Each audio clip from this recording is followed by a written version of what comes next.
Bonjour, excellence de service.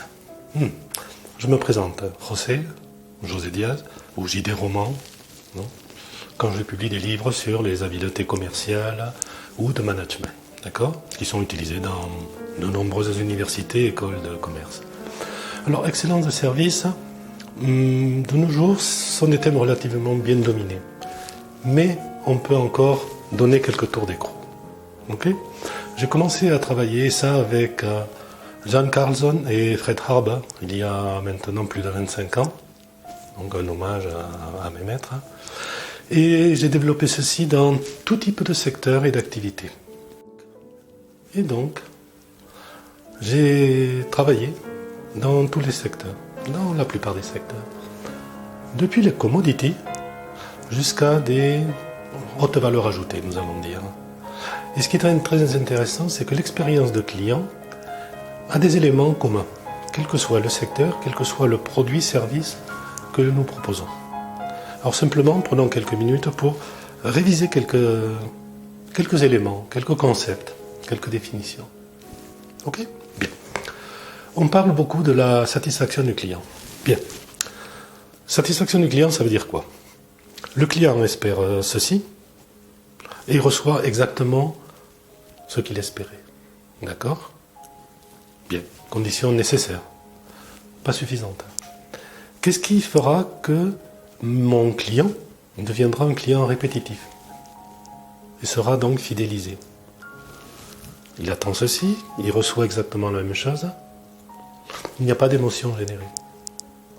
Donc la satisfaction du client, c'est bien, c'est nécessaire, mais ce n'est pas suffisant. Il faudra que je dépasse ses expectatives ou ses attentes.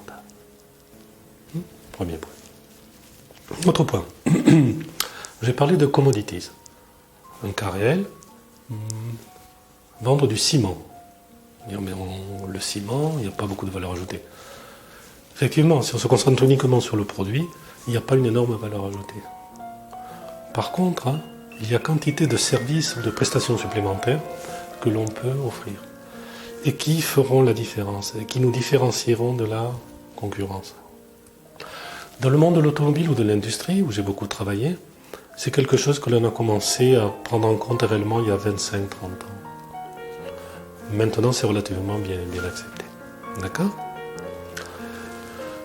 Expérience de client. Donc, expérience de client, la notion de moment de vérité, moment of truth, que certains pourront dire, c'est la première impression. Oui, on peut le traduire comme ça.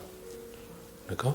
Cette première impression, c'est-à-dire ce premier contact, interaction entre le client et mon entreprise, est quelque chose de très rapide, beaucoup plus rapide qu'on ne pense. Et, disons, est inconsciente. Nous ne sommes pas conscients.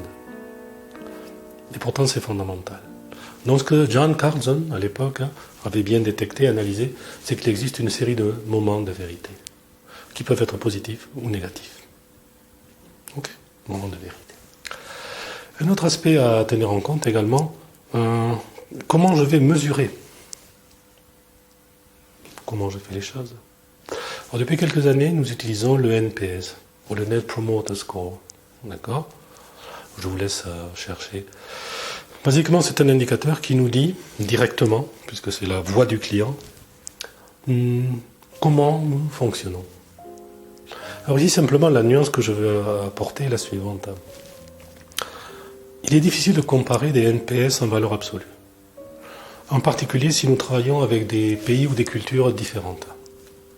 D'accord ? Pour faire simple, disons qu'un Nord-Américain n'aura aucun problème à donner une note de 9 ou 10.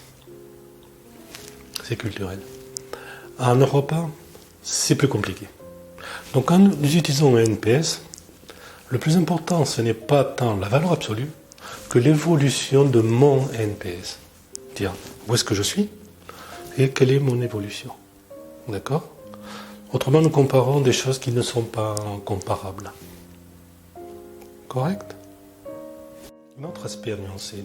Nos clients, qu'achètent-ils ? Un objet avec ses caractéristiques techniques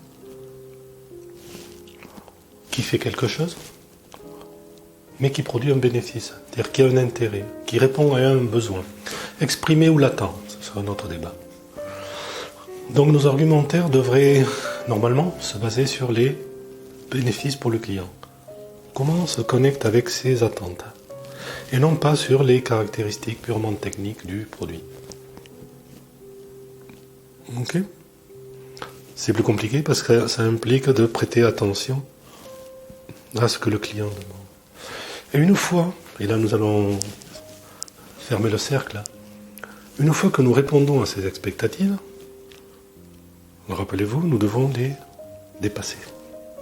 C'est une étape indispensable si l'on veut générer la fidélité du client. Ok ? Et finalement, quand il s'agit d'expérience du client, n'oublions pas quelque chose de fondamental. La dispersion. La dispersion dans la qualité de ce qu'on lui offre, pour qu'elle soit à lisser tout le long du temps. C'est quelque chose que par exemple de grands réseaux de restauration ont très bien intégré. On a travaillé avec eux il y a déjà très longtemps, plusieurs décennies. Que le produit, que la solution, que la proposition soit une dispersion la plus faible possible. C'est-à-dire que le client sache ce qu'il attend à chaque fois. D'accord ? C'est une des définitions de la qualité. Ça s'applique aussi en ingénierie. Surtout dans l'automobile, ce sont les pionniers, depuis les années 50 déjà, qui ont bien travaillé en profondeur ce concept. Donc n'oublions pas ça. Nous générons un moment de vérité qui est positif. Nous dépassons les expectatives, les attentes du client. Et cette proposition doit se maintenir tout le long du temps, avec le minimum de dispersion statistique. Ok ? Donc voilà, c'était juste quelques tours d'écrou des concepts avec lesquels vous êtes certainement familiarisés. D'accord ? Merci beaucoup.